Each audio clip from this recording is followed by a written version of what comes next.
Um, I don't know what this bell is for. Apparently, Eric used it in some pretty creative ways last week. For me, it's a random thing that showed up on the desk. I get my own coffee. I hope Eric's watching. I get my own coffee, Eric. And I do my own makeup. I'm just kidding. I don't do any makeup. It's a lighting effect or whatever. I don't know. But anyway, I hope you're smiling today, and I hope you've had a really good weekend. If you haven't been outside yet, I'll be your weatherman. It's hot. It's real hot. It's humid, sticky, muggy, all of those descriptive words that we would use to describe humid. It's out there. That heat is going to smack you in the face when you walk out your back door, so be ready. I hope your air conditioner is working well because you're going to need it today. I don't know what you're having for breakfast, but I thought I would share what I had with you. Well, I'm not going to give you any of my breakfast. I'm just going to tell you what I had for breakfast. A protein bar. That's it. I went light today. What flavor? It was a peanut butter chocolate protein bar. So Joanna's just off camera, and we're protein bar aficionados together. These are our favorite foods. And the Quest, I can just recommend, we're not getting paid for this. Quest protein bars are the best protein bars. Peanut butter chocolate is my favorite one. So I'll say good morning. Oh, there was an applause for that. At least I think that was for the peanut butter chocolate.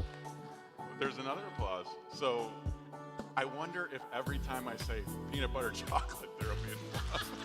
That's pretty good. Yeah, that's fun. It's like, what show was that? Pee-wee's Playhouse, right? The word of the day, and everybody will go, wah!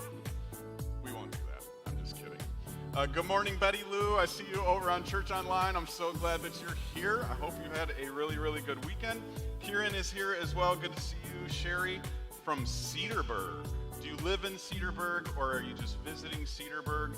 In Cedarburg is a great little, I guess you call it a boutique, bed and breakfast hotel thing called the Washington House Inn.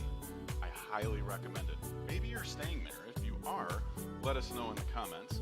I also want to say hi to a few people over, I believe, on Facebook. I got to get everything updated here so that I can see you. One thing I wanted to discuss this morning as we get started, just for fun, it has nothing to do with what we're going to do in the service today. So this is just totally random. What are you watching on Netflix? What's the one thing you're binge watching? Now, I know some of you are watching some things you don't want to share with your church family. That's okay. This is your choice. You can share or not. I'll tell you the thing that I cannot stop watching is a show called The World's Most Extraordinary Homes. It's hosted by two British people, which makes it automatically better because their accent is just so... Have you watched the show? Dave Unsberger's over here. It's an amazing show. He's clapping along with me. Every episode, they go to a different country, and they look at 4 amazing homes in that country. Right now, I want to move to Norway because the best houses ever were in Norway. Plus, they're my people. Scandinavian. Blonde with blue eyes. That's where I belong. So check it out. If you're like even remotely into architecture or cool houses, that's a really good show. I love that show with my whole heart. I want to say good morning to Deanna over on Facebook, and Doug Legier is here as well. Good to see you guys. I'm trying to get caught up over on YouTube to see everybody that's watching on YouTube. But in the comments, let us know what you're watching on Netflix. Mine has been that. There's also another show, also hosted by a British guy, called, I think it's called Grand Designs. And it documents people building these really exotic homes. One guy bought an old water tower, and he built a house inside the water tower with this addition for a kitchen on the side. It was unbelievable. I've never seen anything like it. And the creativity that goes into these people putting these things together, it's really, really something. Renee is here from Antioch. Good to see you. Yeah, please do let us know where you're watching from. And if you're in your house, what room are you in, and who are you sitting next to? That would be awesome. Renee had French toast this morning with strawberries and blueberries. Renee, let me tell you something. You know how to eat at breakfast. I'm phoning it in with a protein bar. French toast I would say French toast is one of the more underrated breakfast foods. I think it goes overshadowed by pancakes and omelets, but French toast is good. Susan is here in Gurnee. Deb K is here. A couple slices of cheese. Wow, that's really simplified. But good for you, Deb. Cheese got some protein in there, a little bit of dairy. That's a good thing. Let's see. Carol is here. Carol from the third row. Carol, I love it because anytime she writes a note or anything like that, she always reminds us where she sits. It's so good. Cheryl Z as well. Good morning, Cheryl from the harbor. She has CJ's Donuts. You are the champion of the morning. Those are the best donuts in the universe. I'm telling you. And I know there's a good place here in Gurnee. I love it too, but it is second to CJ's. In fact, if we were having a global, worldwide donut making competition, all my money would go on CJ's winning. Hands down. They're the best. I got a lot of cheers over that one. The apple cider donut, once we get into the fall, will make you want to slap your mama. It's so good. It's so good. Red velvet's good. I could go on and on. But let's see. Cheryl Z, you win. But what I love is that you added in some boiled eggs. Got to get that protein. It's not just about the carbs. I appreciate that. Yeah. Richter is watching all the way from North Carolina. I don't know how to say, is it Etowah? Etowah, North Carolina?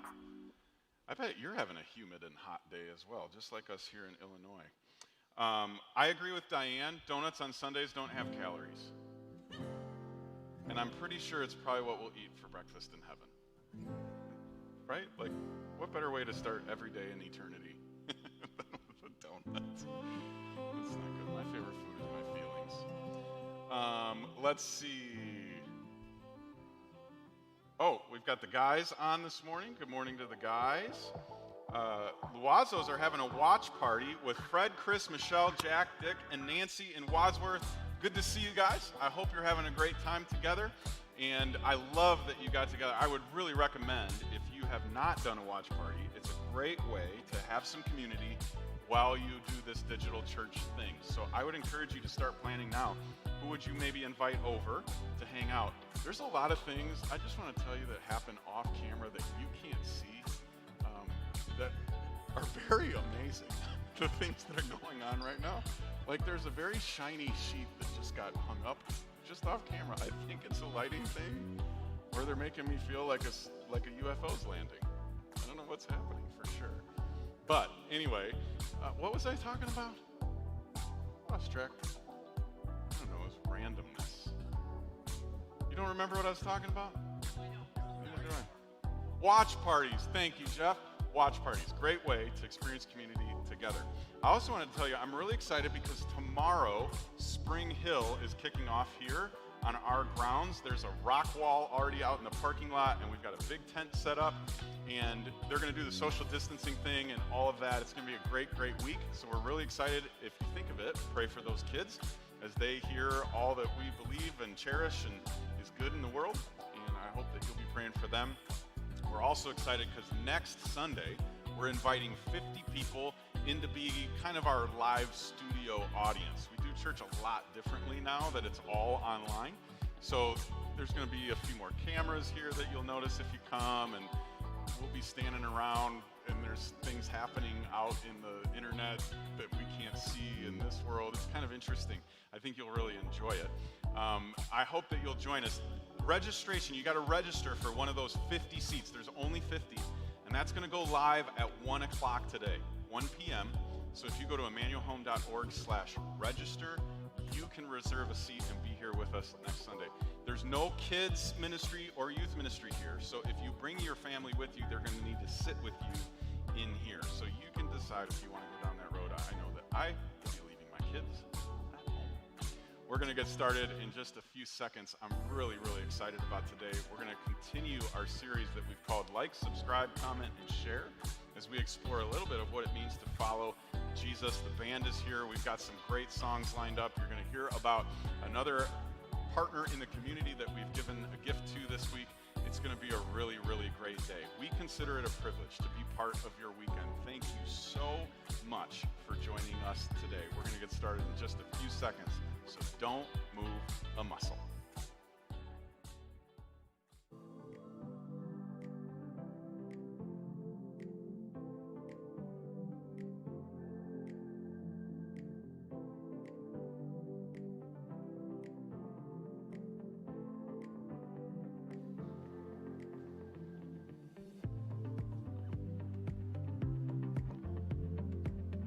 morning, everybody. Thanks so much for being a part of today with us and inviting us into your home.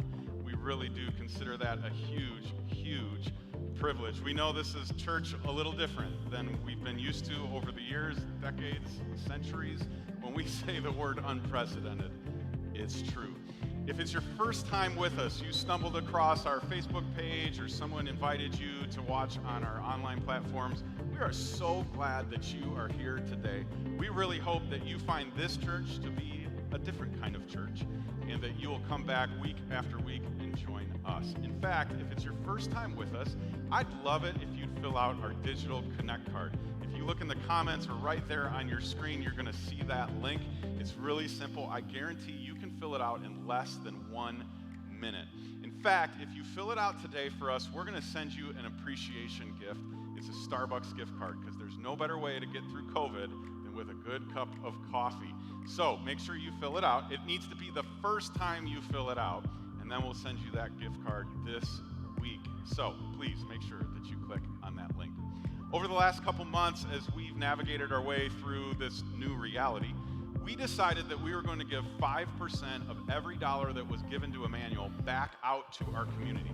And so we looked here, there, and everywhere for people that were doing effective work to make a difference in our community, and then we gave them a gift. And you're about to meet two women that are a part of an organization called Elder Care. And what they do is they look out for people who are older and kind of shut in and make sure that they have company and are cared for in a really, really great way. So make sure you take a look at this video. Hey everybody, I'm so excited to introduce you to some friends. As you know, for the last couple months, we have been committing 5% of every dollar that comes into Emmanuel to go back out to friends around our county that are doing incredible work.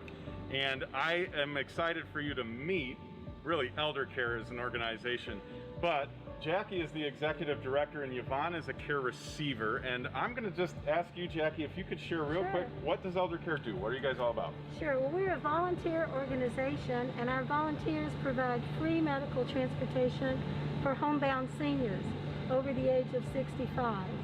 And we also our volunteers provide grocery shopping and friendly visits. During the COVID, we've been making lots and lots of phone calls to about 600 of our care receivers in Lake County just to see how they're doing, to start conversation, because we're really concerned about loneliness. And anyway, and with the COVID, it's a particular thing. Yeah. We're also able now to, even though our volunteers are waiting to see how COVID works out, because most of our volunteers are over 65, we also are partnering with A1 Limo, and we've received funding from the Lake County Community Development and the Healthcare Foundation of Northern Lake County, so that our care receivers can still go to the doctor for free. That's amazing. Yeah. Yvonne, as a receiver, what has Elder Care meant to you? Oh, Elder Care has meant a lot to me. I could just brag and brag. As you all know, a lot of us seniors I live alone, and my relatives are out of state, and I just felt so good for somebody just to call and say, how you doing? And you send me a birthday card. I mean, it was just been so pleasant. They've done grocery shopping for me, That's awesome. When I've needed it. So, I mean, hey, they're a wonderful organization, and I really appreciate it. They've made my life a lot better, So I really appreciate it. That's awesome. Thank you. So if someone would want to volunteer and help out and be someone that might call Yvonne, how would they do that? Yes, we welcome volunteers, and the way you do it is to go to our website, which is eldercarelakecounty.org, and the phone number also is 847-406-4683. And just let us know that you want to volunteer, and we'll put you to work. That's amazing. Well, we think what you guys are doing is incredible, and we are cheering you on. We are big, big fans. And so Emmanuel has put together a check for $2,000 Oh my goodness. that we want to give you guys to help with groceries and all of that thing. So thanks so much for all you guys do. Thank you so much also. You bet. Fantastic. Take care, and thanks so much, Emmanuel, for all you're doing and your continued generosity. The key words there for me were, they've made my life better. And the ways that they've made her life better was things like a phone call and a birthday card. It doesn't take a whole lot. So I'd encourage you to consider what it would look like for you to participate with elder care. We're going to sing in just a minute, and this would be a great time for you to consider giving to our mission to help people know Jesus and grow to be like him. And we do that in all kinds of ways, whether it's adults or the 11 o'clock with our kids that's going to be coming up, or things like elder care, or any of the other ways that we've partnered with our community. You are not giving to an organization or really even to a church. You're giving to an amazing God who does way more with our resources than we could ever imagine to do with them ourselves. And so I hope you'll consider participating today. It's really simple. You can do it right there on the link that's just come up through our online platform. It'll sign you up in 30 seconds or less. You can also use Venmo, PayPal, or any of those other cool ways. We want to make it as easy and seamless for you as possible.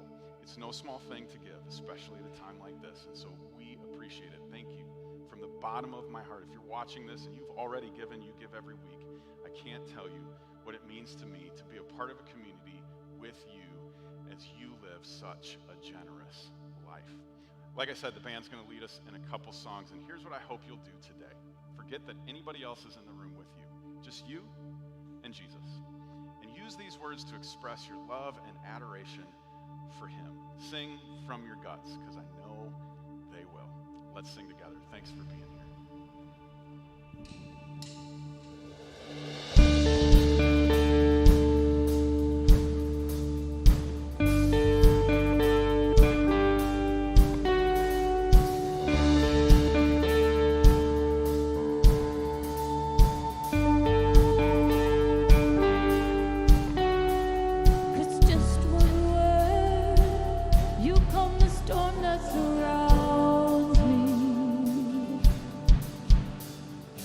Just one word.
God, I thank you. I thank you that there is a place where we can find freedom. It is in the presence of Jesus. Will you open our eyes and our ears to hear the truth that you have to say through us, through Josh to us today? And will you empower Josh to speak the words clearly and boldly? Amen.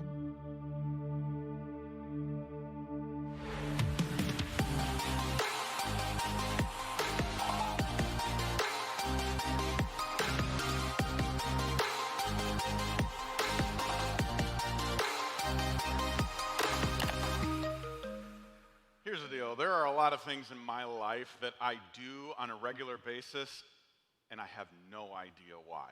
I'm sure there are for you too. In fact, let's take a minute and just see if we share any of the same things. For instance, I find myself standing outside of an elevator. I've pushed the button once and then begin to rapidly push the button over and over again, as if I'm playing like Street Fighter on Xbox or something. I don't know why I do that. I think the elevator is going to come faster, but it never does. It doesn't make any difference in the world. Why do I do that? I don't know. The other thing that I've noticed that I do, and I bet you do too, is when I go to use a pair of tongs like these, I click them before I use them. You ever do that? It's weird. You're never going to use tongs again without thinking of this message, which is kind of the reason I'm doing this.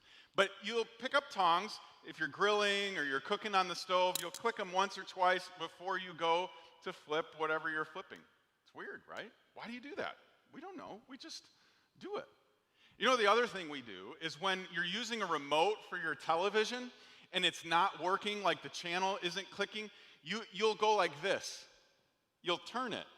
Like if I hit it from a different angle, it's going to work, right? If I just turn it over for some reason, it changes the aerodynamics of the signal, right? And if worst case, you'll hit it a few times as if that makes it better, because hitting things makes things work better. Why do we do that? I don't know. And the list could go on and on and on and on.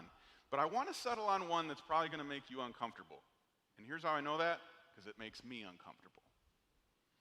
Why do we follow Jesus?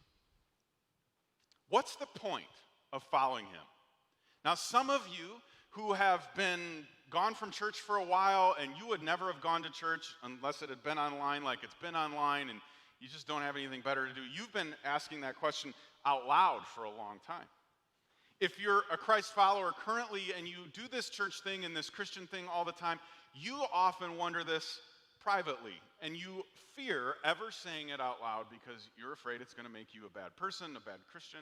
But what is the point of following Jesus? Like, what is the value proposition there? If you're on social media, you answer that question every time you click follow, whether it's YouTube or Facebook, Twitter, Instagram, or any of those. You decide, I'm going to get something from following this person on this platform. So what's the value proposition in following Jesus? What are we going to get from it? Some of us would argue, well, it's self-improvement. I'm going to become a better person. I want to be the best version of me I can be, the best human possible. And while I do believe following Jesus makes you better at life, I wouldn't say that that's the point that Jesus gave us. Some would say, well, I follow Jesus because I want to go to heaven. Like when I was a little kid, someone told me that if I didn't follow Jesus, I was going to spend eternity in hell, and I don't want to go there, and I just want to go to paradise and be with Jesus. And yes, that is true, but what's interesting in that argument being the only argument is that when Jesus is dying on the cross, there's a criminal dying on a cross next to him who's only done bad things his entire life, and at the last minute says, Jesus, remember me today when you go into paradise. And do you know what Jesus says? Today, you'll be with me. This guy had not followed Jesus at all. Others of us would say, well, if it's not just self-improvement and it's not just eternity with God forever, then maybe it's just a better life. Like, I might be me forever, but my circumstances are going to go better, and we're going to talk about that in a minute. But the truth is, Jesus promised something very different than a better life. Just look at what he said in John chapter 16. Here on earth, You will. Not you might, not you could, you will. You will have many trials and sorrows. And for a lot of people that heard Jesus say this in person, just like you might have had, or I might have had, our reaction is, yeah, I don't know if I want that. That's what I'm going to get out of following Jesus? That's why I do this? It can be really difficult to wrestle through that. And if that is Jesus' answer, then the three things that we've already listed as kind of the value proposition for me aren't enough to overcome what Jesus has said here. So I believe Jesus points us to something different. And I want to introduce it to you in the form of a very simple principle that I hope you can hold on to and remember forever and kind of turn it into a mantra. It goes like this: closer to Jesus, further from fear. Closer to Jesus, further from fear. In other words, the more I follow him, the more I follow him closely, the more I mimic him and mirror him and do things and think things and feel things the way he did, the further in the rearview mirror fear gets. And when fear is far from us, when fear is not a part of our everyday operating system, life is different and we are better. And I'll explain why as the time goes on. But I want to sit down with Jesus for a minute and be one of his disciples. As they were traveling around and they'd been together for a while, Jesus decides he's going to kind of commission them, and he's going to tell them, this is what you're going to do. You've been following me for a while. This is where this has led, and I'm going to send you out now. And Matthew recorded what Jesus said, and this is how it goes. Go and announce. So he's saying this to his friends, his followers, his disciples. Go and announce to them that the kingdom of heaven is near. Heal the sick, raise the dead, cure those with leprosy, and cast out demons. And everybody in the pasture or the opening or whatever it was that they were sitting in when Jesus is saying this is like, yeah, that sounds awesome. That's why I follow Jesus. That's why I left my dad in the boat. That's why I left my tax collecting booth. That's why I left the comfort of my life to follow you, is because we're essentially, Jesus, you're essentially turning us into first century Avengers. It's going to be awesome. We're like a super team now, and we're going to do all these amazing things, and everybody's going to cheer us on, and they're going to be welcoming us into their town, and it's going to be amazing, and this is exactly what I signed up for. And for you and for me sitting here today, we're kind of like, yeah, if that could happen, if I could be a part of that, then there'd be no hesitation in following Jesus. So everybody's getting excited, and I just imagine Jesus going, whoa, whoa, whoa, whoa, whoa. You're going to do these things, but it's not going to go how you think it's going to go. This is what Jesus says next. Don't take any money in your money belts. No gold, silver, or even copper coins. Don't carry a traveler's bag with a change of clothes and sandals or even a walking stick. This doesn't sound like Avengers. And everybody's probably going, whoa, whoa, wait a minute, Jesus, we're not even worth a spare shirt? What do you mean? We're not going to stay in like the best hotels? We're not going to buddy up with the rich and the powerful, with the big houses and the guest room and the pool out back, and I thought we were going to be these like rock star superhero guys, and now you're saying we can't carry money, we can't carry a change of clothes, we can't even bring a stick with us? And where are we going to stay? It's like someone inviting me to go camping forever. Like, nobody wants to do that. Even if you're a camper, you're like, at some point you go, you know what? Indoor plumbing's good. I like it. Jesus essentially invites his disciples to a life of being a drifter. You're going to have nothing to your name. And what's harder is it's not like it's going to be taken from you. You're going to willingly leave it behind. And if ever there were people that could question following Jesus and what the point of it was these guys. It was these people. But this is just the start.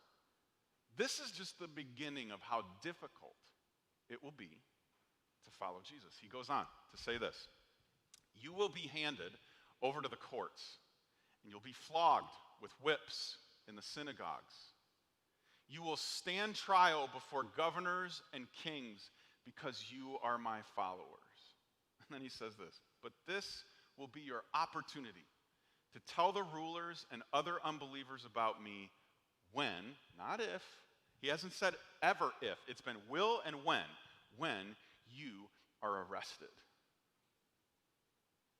If anybody ever sits you down and says to you, you know what, you should follow Jesus because it's going to make all your problems go away, because it's going to make life so much easier, and you're going to be such a better person, and it's going to be sunshine and rainbows and gumdrops all the time, you should get up and run as fast as you possibly can in the other direction because you are being sold a lie.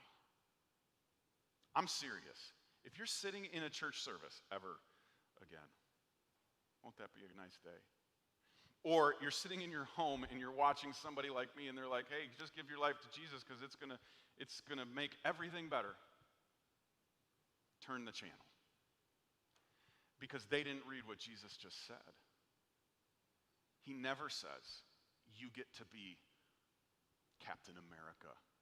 You get to be Superwoman. It's not the promise. The promise is not money. The promise is not possessions. The promise is not notoriety.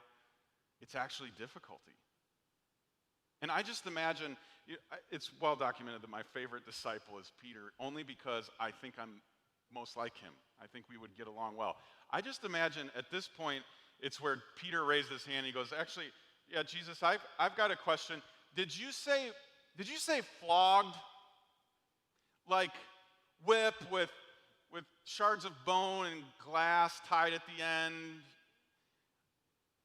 I just want to make sure that I didn't hear you wrong, because I think that's what you said. And Jesus would have said, Peter, yeah.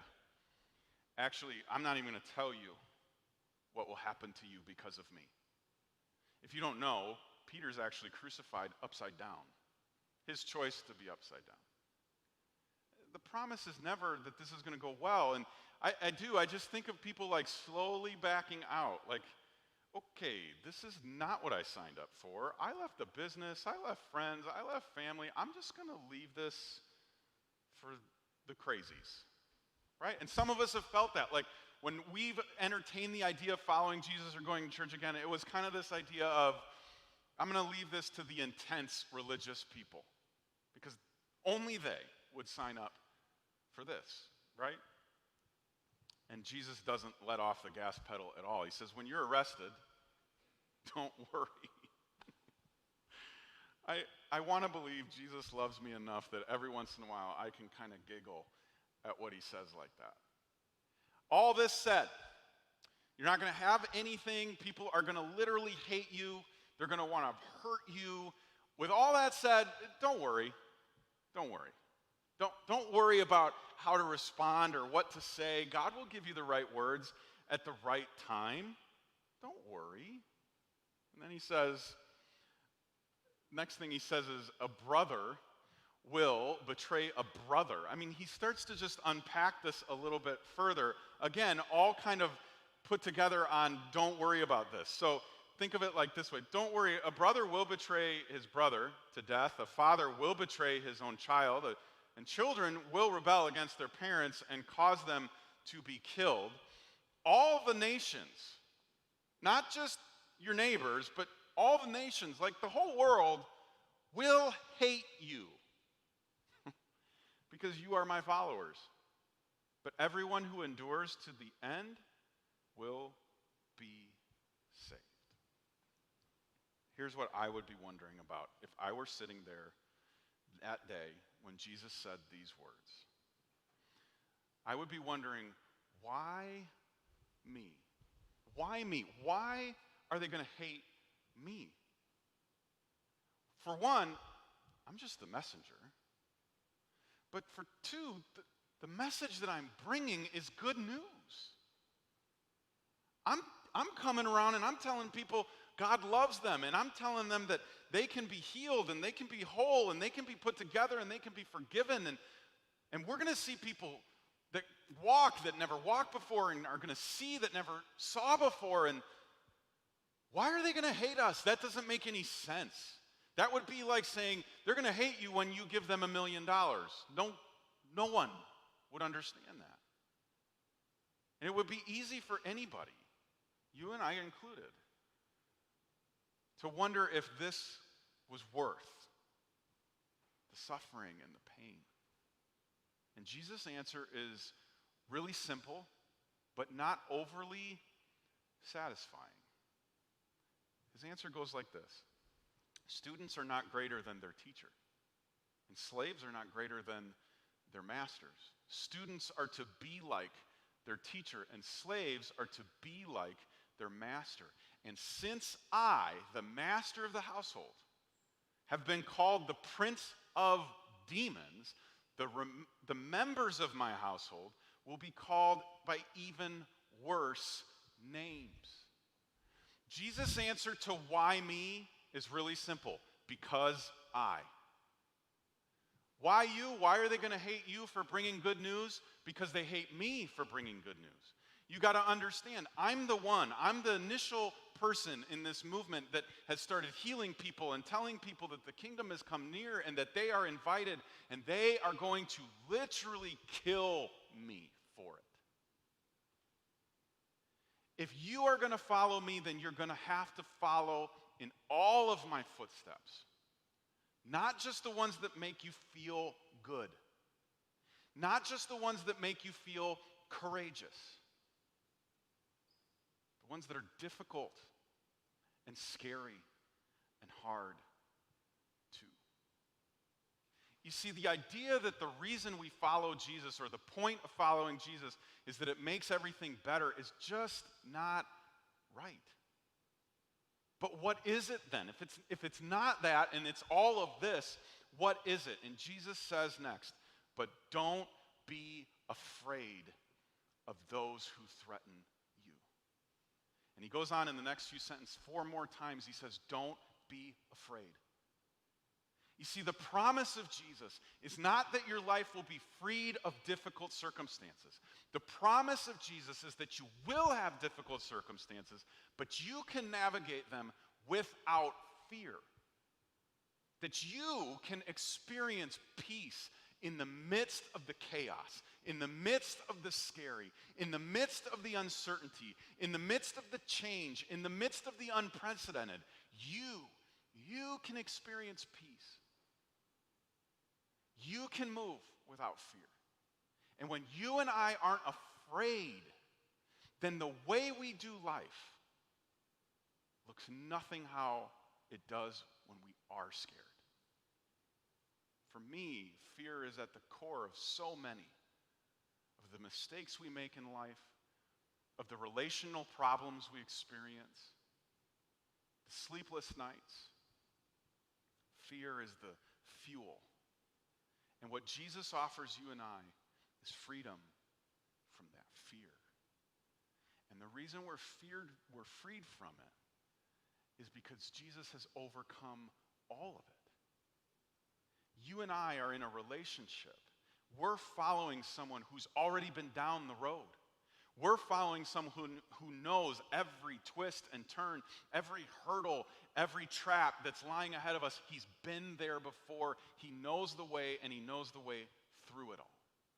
So you and I don't have to be afraid. There is a difference when I'm walking down a path in the middle of the woods when it's a little bit dark, when I'm by myself versus when I'm with someone who's gone down that path 100 other times.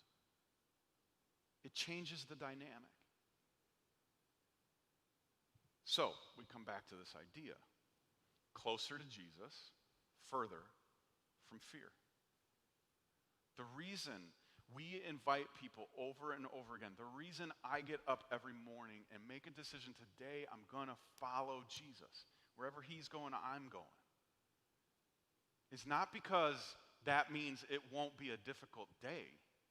It means that whatever comes my way in that day, I can navigate without fear. You see, to me, the reason the world should look at Christians as weird ones is because we're not afraid. Not because we're louder and scarier and more intimidating. Not because we're great with our fingers and we can type out a real scathing message on social media that shuts some argument down. But because we're navigating COVID and we're navigating all of the change and upheaval in our world relatively assured and with peace. Because we're following Jesus through it instead of trying to find our own way through it. You see, when you're not afraid, that honors God. That makes him look good. When my kids are not afraid to jump in a swimming pool, or they're not afraid to try and ride their bike for the first time because they look and they go, my dad is here and my dad will make sure that everything is okay, that makes me look good. It makes me look like I know what I'm doing and I can take care of my kids. So when you and I, when we face a day without fear, we make our Heavenly Father look good. That he can be trusted, he can be leaned on, he can be relied on. Because he's that good. And when you aren't afraid, it changes your relationships. Because here's the deal. Jesus said you and I should love our enemies. But it's really hard to love someone that you're afraid of. Have you ever noticed that? It's really hard to forgive someone when you're afraid of the consequences of forgiving that someone. It's really hard to have a relationship with someone when you're constantly afraid what other people are going to think if you have a friendship with that person. So when Jesus says, I'm offering you a life where you don't have to be afraid, we are actually freed to love people unconditionally the way he told us to. It's amazing how Jesus not only calls us to something, but he equips us to do that something. And in this case, it's by freeing us from our fear because we've gotten closer to him. That's why we follow Jesus. I don't know why we push the elevator button. I don't know why we click the tongs. I don't know why we turn the remote. But I know why we follow Jesus every day. So that we don't have to be afraid. This is how Paul put it in his letter to the Romans. He says, if God is for us, who could ever be against us? That sounds like one of the most courageous statements ever written. Hey, if God's for us, who could be against us? Can anything ever separate us from Christ's love? And then he goes on a couple sentences later. Does it mean he no longer loves us if we have trouble or calamity or are persecuted or are hungry or destitute or in danger or threatened with death? And Paul answers his own question. No. No, that's not what that means. It doesn't mean God doesn't love us when our day is hard. Despite all these things, overwhelming victory is ours through Christ who loves us. Overwhelming victory. You don't have to be afraid. I don't have to be afraid because I'm following the one and only Jesus. God himself.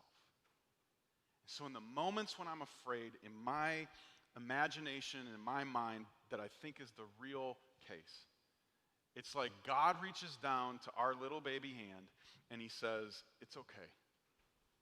Follow me. I know this is scary.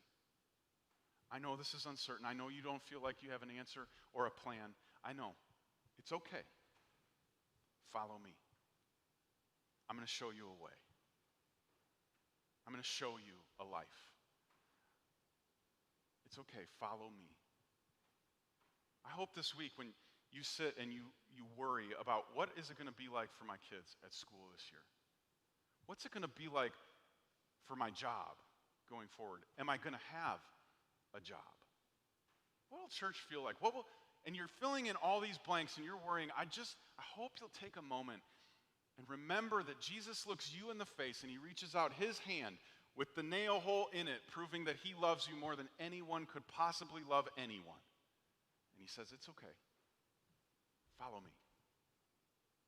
Follow me. So John 16:33, where we started off, like the promise that life will not go great.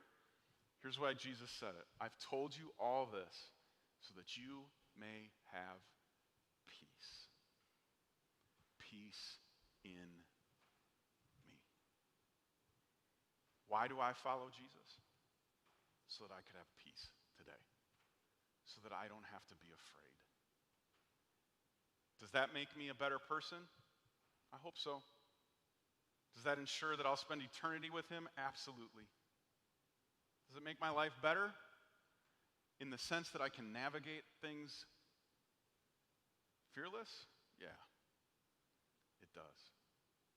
The truth is, closer to Jesus, further from fear. Closer to Jesus, further from fear. We have to follow every one of the footsteps, but you don't have to be afraid of where the footsteps lead next, because he knows where he's going. He's been there before, and he's got you. So my invitation to you today is to follow Jesus. I can't promise it'll make all your hurts and all your problems go away. But what I can promise you this, is that you'll face them differently. Let me pray for you. Heavenly Father, in so many ways, we do not deserve this. We don't deserve to be able to navigate really difficult days without fear. And the truth is, I don't know that I still fully understand how that works. But knowing that you've got me helps me. Knowing that you've gone down the road, that you've led by example, that you are not asking us to face anything that you have not faced, gives me the assurance that I can take one small step closer to you, further from my fear. Will you help us to do that? Will you help us to hear your still small voice all week, all month, all year, the rest of 2020 and into the next year? Your still small voice saying, it's okay. Follow me. Will you please? We love you. Amen. Hey, I really am grateful that you let us be part of your day. I know that it requires a different kind of motion to not be coming into the building physically, to turn on YouTube or Facebook or whatever and watch. My hope is that when you walk away from this broadcast, you feel inspired and encouraged and maybe even a little challenged to face all of this without fear. Not because you're so brave, but because Jesus is Jesus. That said, I would love it if you'd join us in person next week. We have 50 seats available. Not a lot, but one for you. In fact, if you go online at 1 o'clock p.m. today, you can register and save a seat and be here with us as part of our live kind of studio audience next Sunday, August 2nd. All you got to do is go to emmanuelhome.org/register. You'll let us know how many people are coming with you, and we'll make sure there's a seat for you that's distanced from any other seat. We ask that you wear a mask. We'll give you all those instructions once you register, but we would love it if you'd be part of the day with us starting next week. Thanks again for being with us. Can't wait to see you next Sunday, same time, same place. Bye, everybody.